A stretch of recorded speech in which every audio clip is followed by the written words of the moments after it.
하나님 말씀 보시겠습니다. 오늘은 시편 23편을 보도록 하겠습니다. 23편 뭐 그리 길지 않습니다. 길지 않으니까 우리 한번 오늘 교독을 해보도록 하죠. 오늘 어린이들도 같이 참여했는데 다 성경 찾으시고 한 목소리로 교독을 하겠습니다. 여호와는 나의 목자시니 내게 부족함이 없으리로다.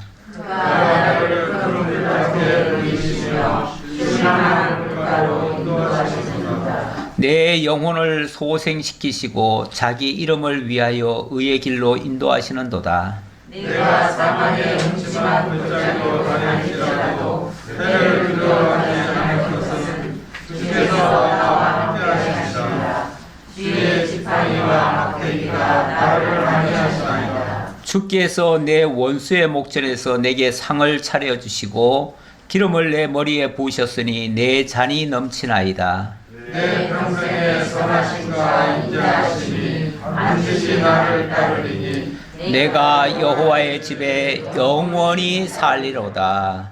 아멘. 오늘은 추수감사절입니다. 추수감사주일로 지키는데 추수감사절 유래는 미국 탄생의 뿌리가 되었던 청교도 신앙과 그 전통에 따른 것입니다. 그 의미는 육적 추수가 아니라 영적 추수인 영혼의 구원에 초점을 맞추고 있습니다. 그걸 어떻게 설명할 수 있냐면 한국의 추수감사절이 미국의 추수감사절과 다르다는 것만 봐도 알 수가 있습니다. 다시 말하면 추수감사절을 우리가 굳이 이날에 지키게 되는 동기가 따로 있다는 거죠. 물론 미국의 추수감사절이 하나의 시작점은 됐는데 우리가 그걸 무작정 따른 것은 아니고 그 추수감사절의 날이나 전통은 우리가 그대로 따르지 않고요. 그 의미는 우리가 그대로 가져왔습니다. 그래서 그 의미는 우리가 지키고 있다. 그렇게 이해하시면 되겠습니다.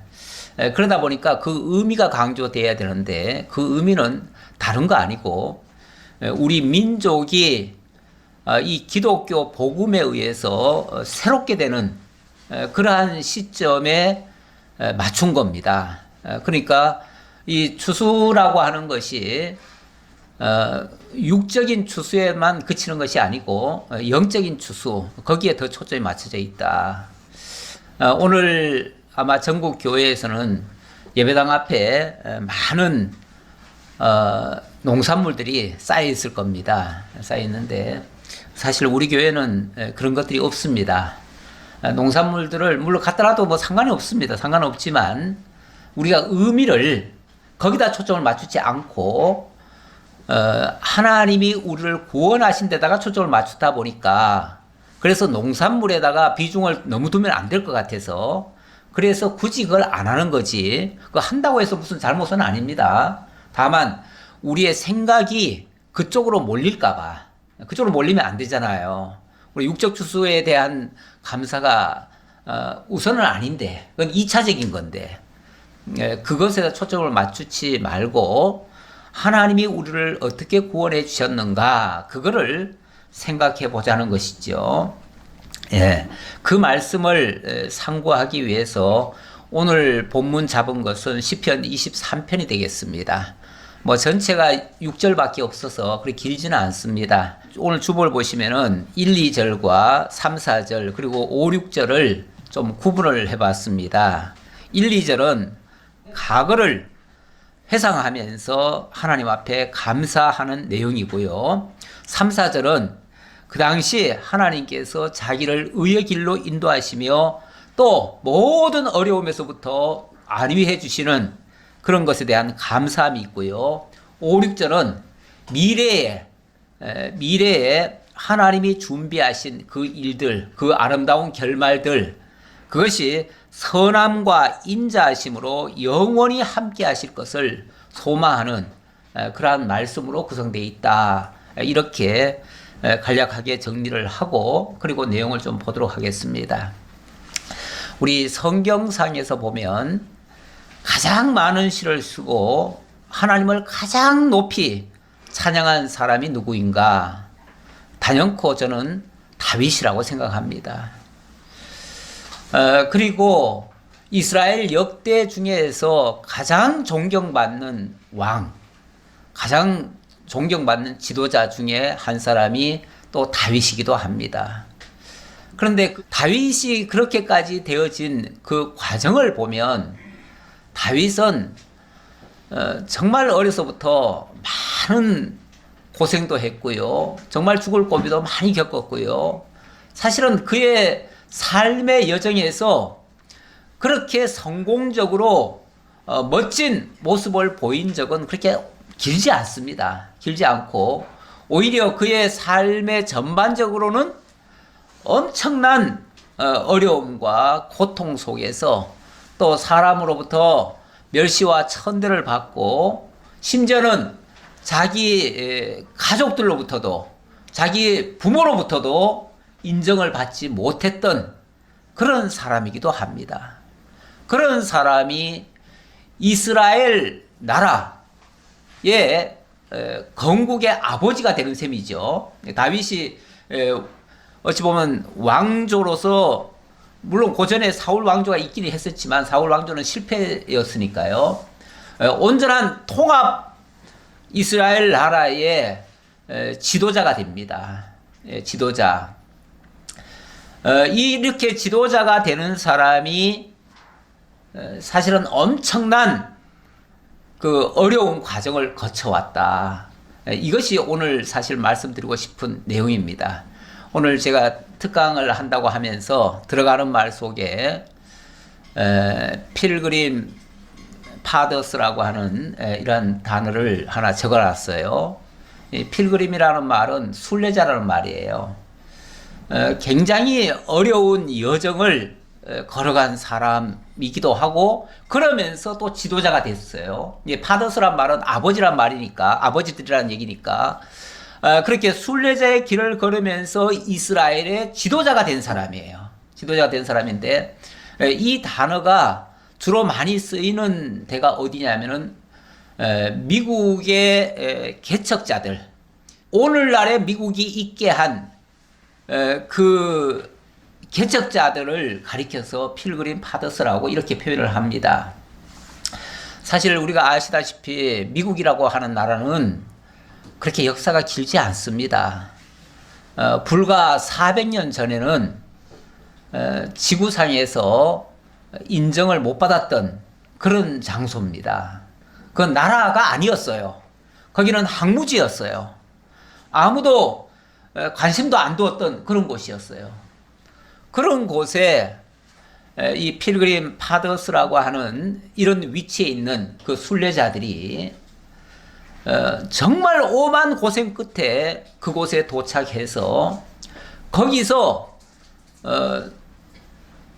이제 안정된 그런 자리를 확보하고 거기서 점차 이제 커져가지고 결국은 나라가 세워졌고 그 나라가 오늘날 세계를 어찌 보면 제패할 수 있는 세계 리더가 되는 그런 나라가 돼버렸어요.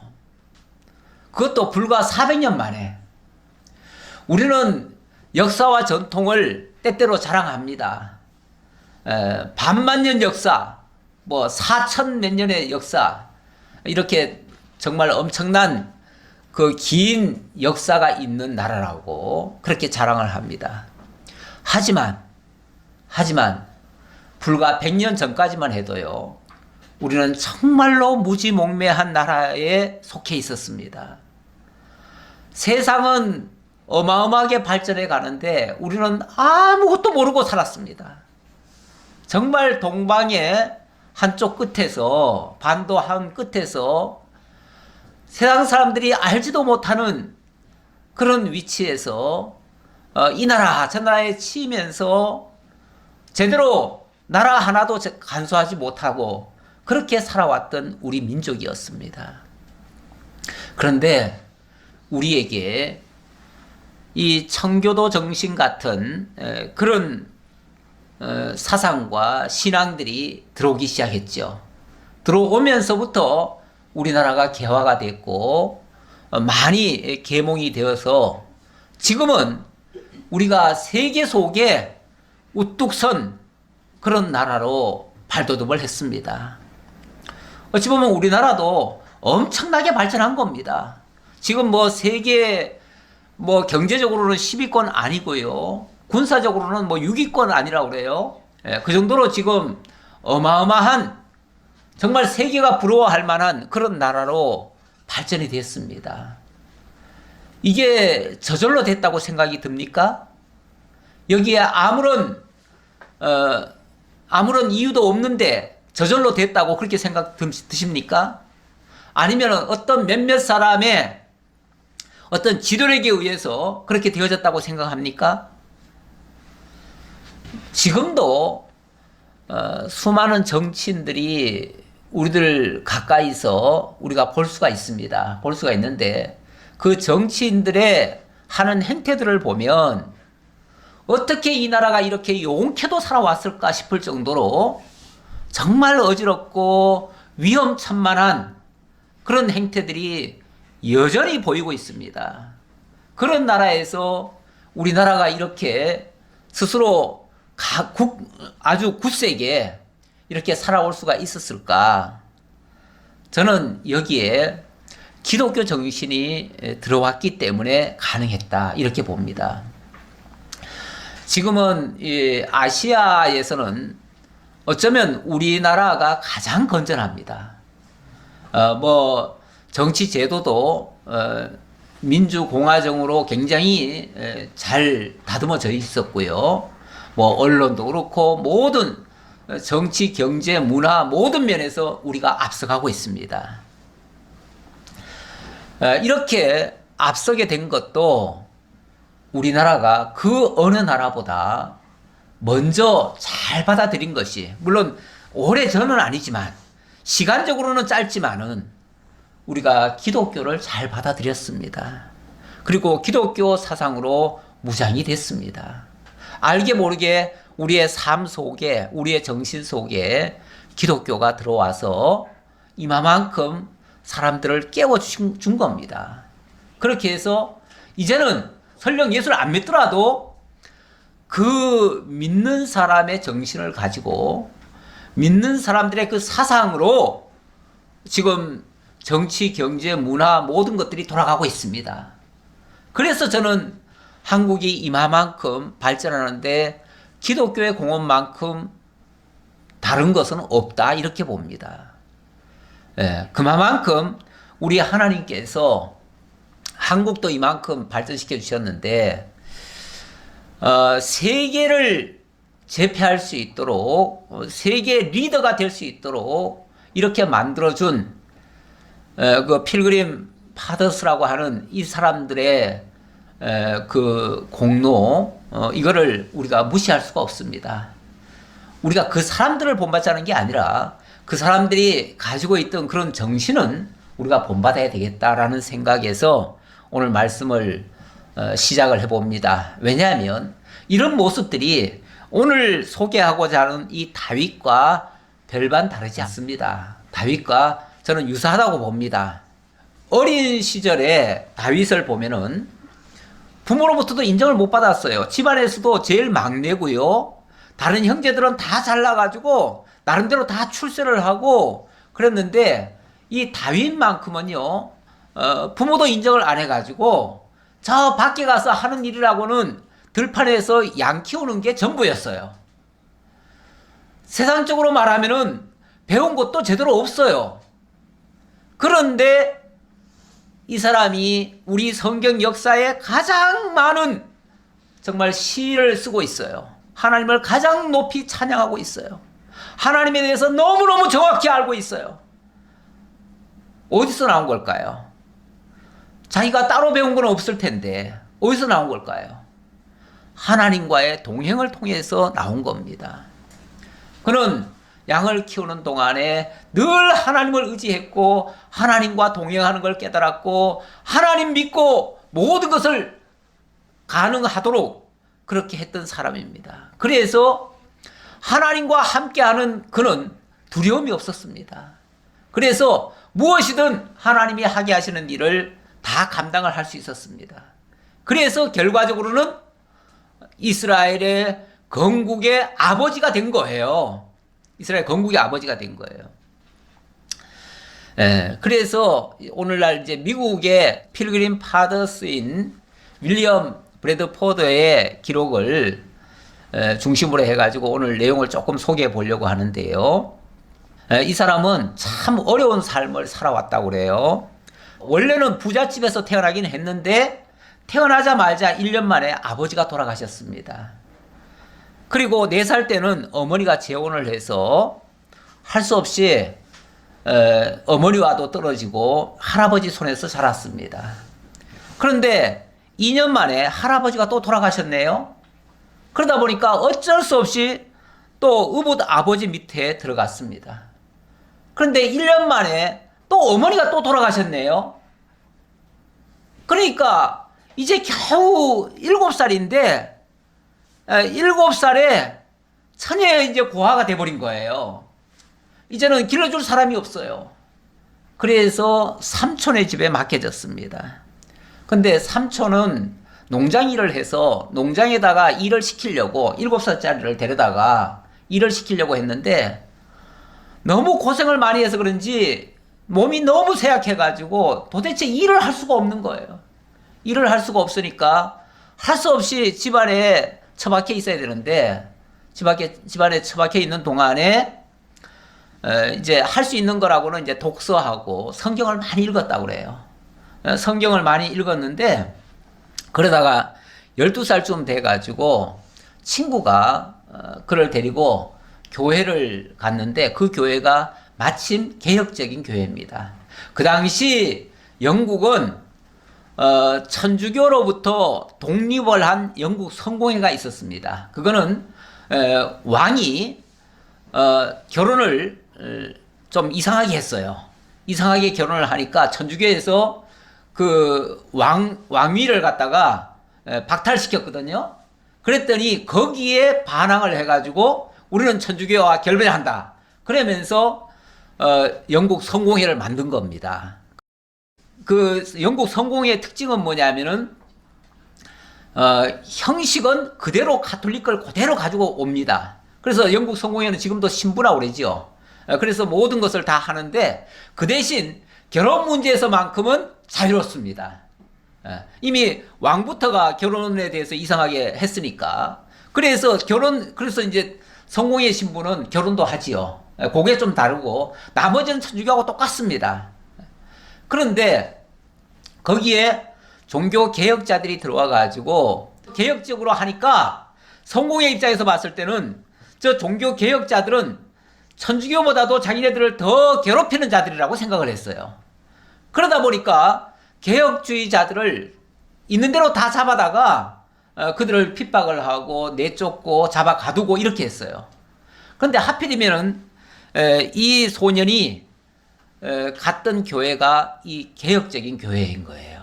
그러니까 표면적으로는 개혁적인 교회가 아니었는데 그 목사가 거기에 쉽게 말하면 신부가 이 개혁적인 생각을 가지고 있었던 거예요. 그러다 보니까 개혁적으로 말씀을 가르치니까 이 친구가 이제 청교도인이 돼버린 거예요. 청교도인은 그 당시는 뭐라고 그랬냐면 분리주의자라고 그랬어요. 분리주의자. 그러니까 영국 그 국교회도 안 따르고 천주교도 안 따르고 완전히 자기네들 식으로만 독립적으로 산다 해가지고 분리주의자라고 그랬어요. 근데 분리주의자의 그 집회 참석했다가 체포하기도 하고요. 그래서 이렇게는 못 살겠다 싶어가지고 그 당시 종교의 자유가 있는 나라가 네덜란드였거든요.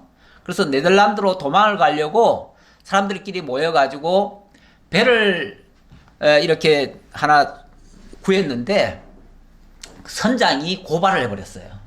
그래가지고 도로 잡혀 들어가가지고 또 징역을 살다가 그러다가 그 다음에 이제 다시 풀려난 다음에 몰래 또 도망을 쳤어요. 그래가지고 결국은 네덜란드로 들어갔습니다.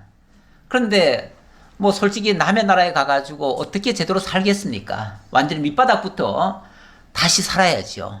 엄청나게 고생을 많이 했지요. 그런데 거기서 이제 새로운 역사가 하나 만들어집니다. 그렇게 모든 것을 다 잃고 네덜란드로 도망을 갔는데 나중에 보니까 그 조상들이 이제 다 죽은 거 아니에요? 다 죽고 난 다음에 그 유산이 이게 넘어왔어요. 그래가지고 갑자기 그 유산을 물려받고 그 유산 덕분인지 부잣집 딸과 결혼을 해서 그렇게 해서 돈을 좀 많이 모았어요. 예. 그러다 보니까 네덜란드에서도 신앙 때문에 이쪽으로 넘어왔는데 신앙이라고 하는 게 이게 또 자유가 너무 많으면요 또 방종으로 흐르잖아요. 방종으로 흐르니까 이것도 옳지 않다 싶어 가지고 그래서 우리의 순수한 신앙을 지키기 위해서는 여기도 아니다 싶어 가지고 그래서 모든 재산을 다 팔아버립니다. 팔아가지고 그걸 가지고 배를 또 마련을 합니다. 배를 2척을 마련했다고 그래요. 그런데 한 척을 마련해가지고 배를 타고 그때 이제 사람을 모아가지고 이제 그때 이제 처음 출발한 게 이제 그게 네덜란드에서부터 신대륙으로 이제 넘어가려고 한 거예요. 그렇게 해서 넘어가는데 첫 번째 탄 배가 또 고장이 나버렸어요. 그래서 그걸 또 못 쓰고 그래서 두 번째 새로 이제 그 계약한 것이 메이플라워호인데 이 배를 타고 이제 신대륙으로 넘어가는 겁니다. 넘어가는 도중에 이 또 항해사가 길을 잘못 들어서는 바람에 이게 원래는 남부 지역 버지니아로 가려고 했는데 이 북부 지역으로 도착했다 그래요. 그래서 매사추세츠 주의 케이프 코스라고 하는 그 항구에 도착을 했는데 거기 도착했는데 이게 중간에 뭐 배도 고장 나고 뭐도 하고 하다 보니까 그리고 중간에 또 풍랑을 만났어요. 풍랑을 만나가지고 엄청나게 또 고생을 많이 했어요. 그래서 이제 2달 만에 도착을 하기는 했는데 엉뚱한 데 도착한 거죠. 그래가지고 거기서 또 한 달 정도를 또 어디로 상륙할까를 또 계산하느라고 여기저기 정탐을 하고 이렇게 해가지고 결국은 석 달 만에 도착을 한 겁니다. 최종적으로 상륙을 한 겁니다. 상륙을 했는데 그때가 한창 겨울인 12월 달입니다. 12월 11일 날 도착을 했어요. 그러다 보니까 타고 오는 중에도 벌써 수십 명이 죽었고요. 내려가지고도 먹을 것도 없고 그러니까 또 많은 사람이 죽었습니다. 죽고 나고 그래서 겨우 겨울은 지나고 봄에 가져온 씨앗들을 심어놨는데 하나도 이게 싹이 나질 않는데요. 그래가지고 쫄쫄 굶고 이제 다 죽게 생겼는데 그때 인디언들이 도와줬다고 그래요. 인디언들이 도와줘가지고 인디언들이 주는 그런 걸로 다시 춘공기를 지나고 그리고 나서 겨우 가을에 수확을 거두게 된 겁니다. 거두어서 그걸로 살게 됐는데 그리고 나니까 한 절반은 다 죽었다고 그래요. 처음에 102명이 왔는데 절반은 죽고 한 60명 정도 남았겠죠.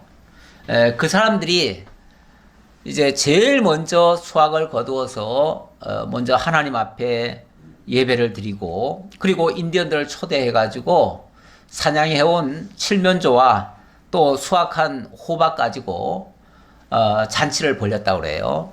그래서 그게 이제 하나의 시발점이 돼가지고 그때부터 매년 추수감사절을 드리게 됐는데 제가 오늘 그 일기를 하나 제가 소개해드리겠다고 말씀드렸는데요. 윌리엄 브래드포드의 그 항해 중에 있었던 그 일기를 제가 하나 좀 읽어드릴게요. 9월 6일 모든 문제들이 잠잠해졌다. 서로 단결되었고 순풍을 맞아 바다로 나갔다. 이런 상태가 며칠 계속되었고 모두들 고무되었다. 해상 풍토병으로 고생하는 사람들이 많았다. 아마 9월 달에 출발을 했나 봐요. 선원 중에 아주 고약하고 못된 젊은이가 있었다. 큰 덩치에다 아주 거만했다. 그는 항상 병약하고 가난한 사람들에게 욕설을 심하게 해댔다. 매일 가혹할 정도로 저주를 퍼부었다. 병들고 가난한 사람들을 바다에 던져버리자고 말했다. 그러니까 이게 선원들이 이 사람들을 도와주는 게 아니라 벌써 이렇게 좀 상황이 봐가지고 안 좋다 싶으면은 그 사람들을 자꾸 이제 없애버리려고 하는 거죠. 왜 그러냐면 이 선박이라고 하는 게 승선 인원은 한정돼 있는데 그 작은 배에다가 엄청나게 많은 사람들을 태웠어요. 여기 배를 한번 좀 볼게요. 배를 보면 이런 배입니다. 이런 뭐 돛단 배예요, 일종의. 뭐 그렇게 큰 배도 아닌데 여기에 102명이 타고 여기에 원래 이 배에 그 승무원들이 한 25명이 돼요. 그러니까 한 130, 40명이 탄 거죠. 엄청나게 많이 탄 거예요. 여기 이 브래드 포드가 이 사람이라고 그래요. 이 사람들이 이제 회의할 때의 모습인데 그때의 그림이 이제 여기 소개되고 있습니다. 근데 이 선원들 중에서 배에 사람들이 많이 탄 데다가 먹을 양식도 없지요. 사실 이 배는요, 목선이라서 제대로 불을 떼가지고 밥을 해먹고 이러지도 못했다고 그래요, 제대로. 그러니까 정말 먹거리도 없는 데다가 사람은 많은 데다가 또 약한 사람들, 하나도 도움이 안 되는 사람들이 있을 거 아니에요. 그런 사람들은 그냥 바다에 다 던져버리자고 그랬대요. 예. 요즘은 어림도 없겠지만 옛날에는 그런 일이 많았던가 봐요. 그런데 그것을 그러지 말자고 그렇게 이제 다 이러고 이렇게 하는 사람들한테 막 저주까지 퍼부었대요. 이 선장이, 이 선원이 그랬대요. 그런데 하나님은 항해를 절반도 하기 전에 이 젊은이에게 몹쓸병을 내려서 그는 죽었고 그가 처음으로 바다에 던져졌다. 그러니까 가장 많은 사람들 자꾸만 내버리자고 한 사람이 제일 먼저 바다에 던져졌대요. 그 사람이 몹쓸병에 걸려가지고 이렇게 이제 하나님이 저들을 보호해 주셨다 그런 뜻이죠. 순풍과 좋은 기상 조건이 지나고 세찬 바람과 폭풍을 만났다. 배가 심하게 흔들렸고 상가판에 누수가 의심됐다. 선박 중앙에 대들보가 구부러지고 균열이 발생했다. 항해를 계속할 수 있는가에 대한 심한 의견이 대립됐다. 선장은 항해에 자신이 있었으며 할 수 있는 수리를 했으며 방수체를 했다고 했으나 물은 또 샜다. 하나님께 맡기고 계속 항해하기로 했다. 폭풍과 높은 파도로 전진할 수 없었고 배는 며칠 동안 표류했다. 여기 이렇게 태풍이 만나는 이런 때에 지금 항해를 한 겁니다. 폭풍은 거대했다. 배가 폭풍 속에서 표류하고 있는 중에 존 하우랜드라는 청년이 바다에 떨어졌다. 하나님께서 기적적으로 그를 마룻줄로 걸어서 바다 깊이 빠진 그를 올릴 수 있었고 그는 의식을 잃지 않았고 보트와 갈고리로 그를 건져 올렸다. 길고 긴 처절한 항해 끝에 케이프 코드만에 도착했다. 이렇게 이제 그 일기에 적힌 게 있어요. 이렇게 힘든 과정을 거쳐서 마침내 도착해서 하나님 앞에 감사제를 드리게 됐는데, 그래서 이 추수감사절을 영어로는 원래 추수라는 의미가 없지요. 원래는 추수라는 의미는 없어요. 없고 땡스기빙 데이라고 하는데 이거는 받은 은혜에 대한 감사제라 그래요. 그래서 우리 아까 교동문에도 보니까 감사절 이렇게 돼 있어요. 감사절. 그냥 감사절입니다. 감사절. 근데 거기다 추수를 굳이 붙인 거는 나중에 그 추수할 때 그런 일이 있었으니까 그냥 추수감사절이라고 얘기한 거지. 원래는 그냥 감사절이에요. 그것도 하나님의 은혜에 대한 감사. 그러니까 이 모든 것이 하나님의 은혜로 말미암아 이루어졌다라는 그런 신앙 고백이에요. 그게 감사절이에요. 자, 이렇게 어려운 과정을 거쳐서 다윗도 왕이 된 겁니다. 왕이 될 때에 다윗이 소년으로서 나라가 위기에 처했었잖아요. 위기에 처했을 때 아버지의 심부름을 하느라고 그 군대 쪽으로 갔습니다. 갔는데 그때 그 골리앗이 엄청나게 그 협박을 하잖아요. 그 협박하는 모습에 하나님의 영이 감동을 해서 그가 그걸 견딜 수가 없었어요. 그래서 정말 하나님의 이름으로 나아간다고 하면서 자기가 나선 거 아닙니까? 그러면서 너는 칼과 단창으로 나오지만 나는 만군의 하나님 여호와 이름으로 나간다 하면서 나가가지고 결국은 그 골리앗을 쳐 죽이잖아요. 그리고 승리를 거두잖아요. 무명의 소년이 무명의 소년이 이랴 그 이스라엘 나라를 위협에 빠뜨렸던 골리앗 장군을 물리치는 사건이었습니다. 여기서 이제 다윗이 발탁이 돼가지고 사울가에 들어갔잖아요. 그리고 사울을 위해서 충성을 다했잖아요. 그런데 사울은 어떻게 했습니까? 그를 계속 죽이려고만 했죠. 죽이려고 했고 애매한 고난과 그 핍박과 정말 죽을 고생을 무진장히 했습니다. 그때부터 떠돌이 생활을 했어요. 일종의 순례자의 삶을 산 거예요. 순례자의 삶을 산 거예요. 그렇게 삶을 살면서 한 40세까지 쫓겨다녔습니다. 17살에 그 소년으로서 하나님께로부터 기름 부음을 받았 이후부터 무려 23년간이나 쫓겨다닌 셈입니다. 쫓겨다니다가 마침내 전 이스라엘의 왕이 되었지요. 왕이 되고 나니까 얼마나 그 은혜가 감사합니까? 그래서 사실은 그 어려움 겪을 때마다 사실은 다윗은 그것을 글로 남겼어요. 시를 썼어요. 하나님을 찬양했다 그 말이에요. 하나님을 찬양했어요. 찬양했는데 그 다윗의 그 찬양이 어쩌면 다윗의 일기라 똑같아요. 예, 일기라 똑같아요. 그래서 그의 삶의 여정 속에 하나님이 함께 하심을 고백하고 하나님의 인도하심으로 오늘도 이 고비를 지나고 이 모든 하나님의 은혜 속에 살게 됐다는 것을 고백하는 거죠. 그게 찬양이에요. 이 찬양이라고 하는 것은 좋은 환경에서만 나오는 게 아닙니다. 오히려 극한 환경 속에서 그것을 극복하게 하시는 하나님의 능력을 깨달았을 때 비로소 나오는 겁니다. 여기 필그림스들이 그렇게 찬양한 것도 바로 그런 고난이 있었기에 거기에 진정한 찬양이 있었다, 이렇게 볼 수 있습니다. 내 영혼을 소생시키시고 자기 이름을 위하여 의의 길로 인도하시는도다. 내가 사망의 음침한 골짜기로 다닐지라도 해를 두려워하지 않을 것은 주께서 나와 함께 하심이라. 사망의 음침한 골짜기를 다녀도 두려움이 없다. 왜요? 어떤 위기 상황 속에서도 하나님이 그것을 헤쳐낼 만한 길을 열어주시고 뿐만 아니라 든든한 방패가 되어주셨기 때문에 그렇습니다. 그래서 다윗의 시 속에는 이런 글들이 많아요. 시편 18장 2절에도 보면 하나님은 나의 반석이시요 나의 요새시요 나를 건지시는 이시요 나의 하나님이시요 내가 그 안에 피할 나의 바위시요 나의 방패시요 나의 구원의 뿌리시요 나의 산성이시로다. 나의 모든 것을 다 책임져 주시는 그분이 하나님이시다. 그분이 나의 든든한 백이신데, 배경이신데, 나의 산성인데, 반패인데, 나의 반석인데 내가 무엇이 두렵냐 그 말이죠. 사망의 음침한 골짜기 지금 다니더라도 전혀 걱정이 없다. 두렵지 않다. 왜냐하면 주의 지팡이와 막대기가 나를 안위하시나이다.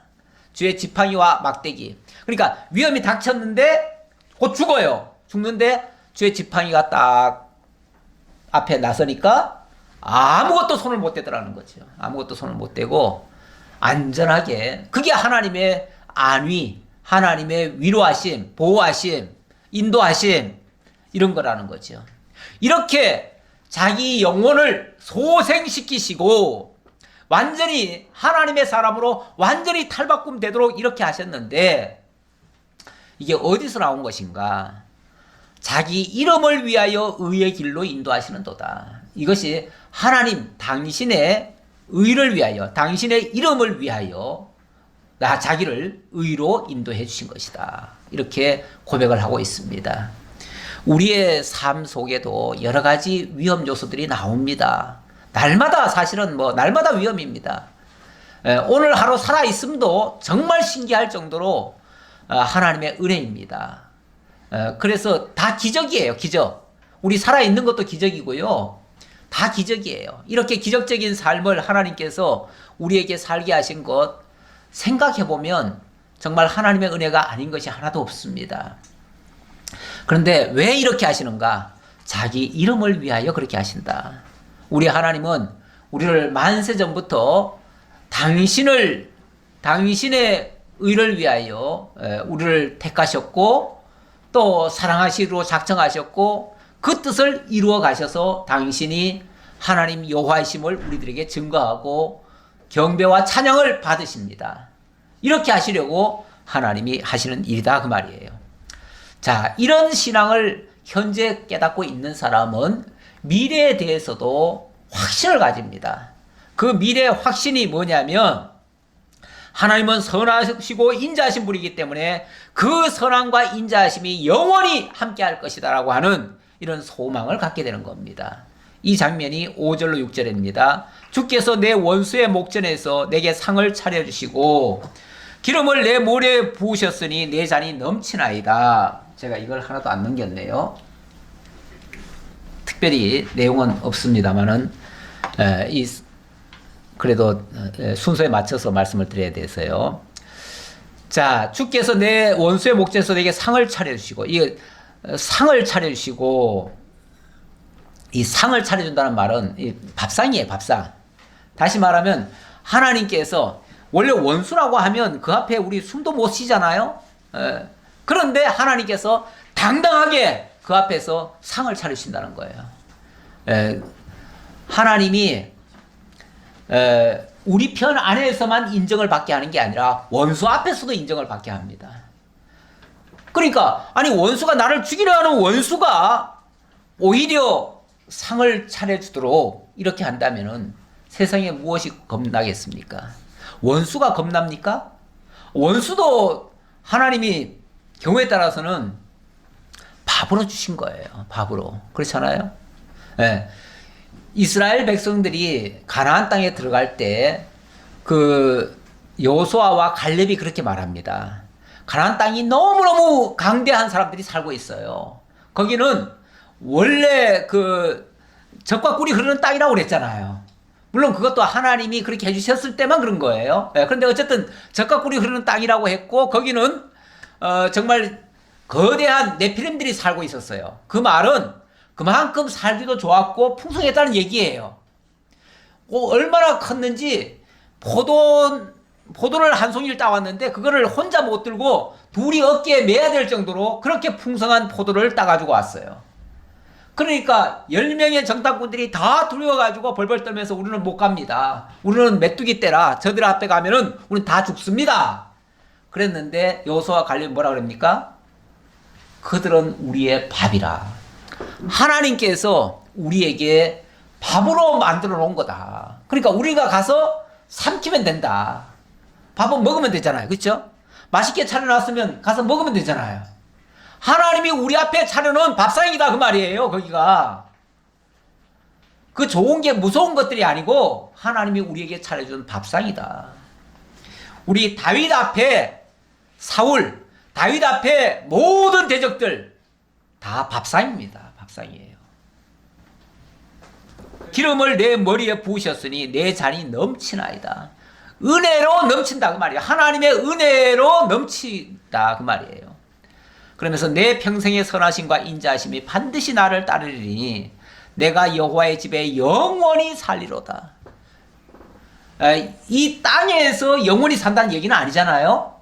여호와의 집에서 영원히 산다. 여호와의 집에서 영원히 살 사람들은 이 땅에서 조금 잘 살고 못 살고가 무슨 의미가 있겠습니까? 어떤 의미에서 그렇죠? 영원한 하나님의 보장된 그런 삶을 가지고 이 땅을 살아가는 사람들, 이런 사람을 누가 막아내겠습니까? 누가 이겨내겠습니까? 아무도 감당치 못할 것입니다. 이런 신앙을 뭐라고 그러냐면 세상이 감당치 못할 믿음이다 이렇게 얘기를 합니다. 히브리서가 그렇게 말을 했고요. 사도 바울도 로마서 8장 35절 이하에서 이렇게 말합니다. 누가 우리를 그리스도의 사랑에서 끊을 수 있겠느냐라고 하면서 환난이나 공고나 박해나 기근이나 적신이나 위험이나 칼이랴 그 어떤 것도 우리를 그리스도의 사랑에서 끊을 수가 없다 그렇게 말하면서 기록된 바 우리가 종일 주를 위하여 죽임을 당하게 되며 도살할 양같이 여김을 받았나이다 함과 같다 이렇게 얘기했는데 그러나 이 모든 일에 우리를 사랑하시는 이로 말미암아 우리가 넉넉히 이기느니라. 우리를 사랑하시는 그분으로 말미암아 이 모든 것들을 넉넉히 이겨낸다. 아무것도 우리를 막을 수는 없고 우리는 넉넉히 그것들을 다 이겨낼 수 있다. 내가 확신하노니 사망이나 생명이나 천사들이나 권세자들이나 현재일이나 장래일이나 능력이나 높음이나 깊음이나 다른 어떤 피조물이라도 우리를 우리 주 그리스도 예수 안에 있는 하나님의 사랑에서 끊을 수 없으리라. 아무도 우리를 끊을 수 없다. 하나님의 사랑에서. 하나님과 우리가 사랑의 끈으로 연결되어 있는데 이걸 무엇으로 막겠느냐? 어떤 대적이 막을 수 있겠느냐? 어떤 원수가 막을 수 있겠느냐? 어떤 죽음이 막을 수 있겠느냐? 죽음도 못 막고 핍박도 못 막고 아무것도 막을 수 없다. 이 모든 것을 다 이겨낼 수 있는 그 믿음. 지금 다윗의 고백은 이런 고백입니다. 필그림스들이 이런 생각을 가지고 있었기 때문에 세상에 두려움이 없었던 거예요. 우리 같으면은 솔직히 계산해가지고 저기 가가지고 살 확률이 얼마인가, 돈 벌 확률이 얼마인가 따져가지고 조금 위험하면은 이건 위험이 너무 커서 안 돼, 못해 이러잖아요. 그렇죠? 우리 다 그렇게 하죠. 우리는 너무 그런 면에서 너무 연약합니다. 연약한데 정말 하나님의 우리 모든 생사화복과 천지의 모든 것을 다 주관하시는 하나님의 능력을 믿는다면 넉넉히 이겨낼 수 있습니다. 얼마든지 할 수 있습니다. 이런 믿음 가지고 승리하시길 바라면서 마지막 결론적으로 제가 이게 영상을 하나 가져왔어요. 이거는 지구촌교회 이동원 목사님의 그 아들 이야기인데요. 한번 내용을 좀 보도록 하겠습니다.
정말 그런 극한 상황을 오히려 감사로 승화했다고 하는 그런 이야기입니다. 그런 얘기고, 우리 신앙인들의 자세가 이것이 올바른 자세다, 그 말씀을 드리려고 이거를 하나 소개해 드려 봤습니다. 자, 오늘 말씀은 여기서 마치도록 하겠습니다. 기도하겠습니다. 아버지 하나님 감사합니다. 오늘도 하나님께서 추수감사절을 통해서 정말 하나님의 살아계심이 오늘 현재 이 세상 나라의 모습에서도 보여지도록 하나님께서 역사해 주셔서 너무나 감사합니다. 오늘도 이 종교개혁의 후예들로서 또 필그림스들의 또 후예들로서 정직하게 신앙을 하고 정말 하나님 중심으로만 살아가는 저희들 되도록 인도해 주옵소서. 모든 걸 감사드렸고 예수님 이름으로 기도하옵나이다. 아멘.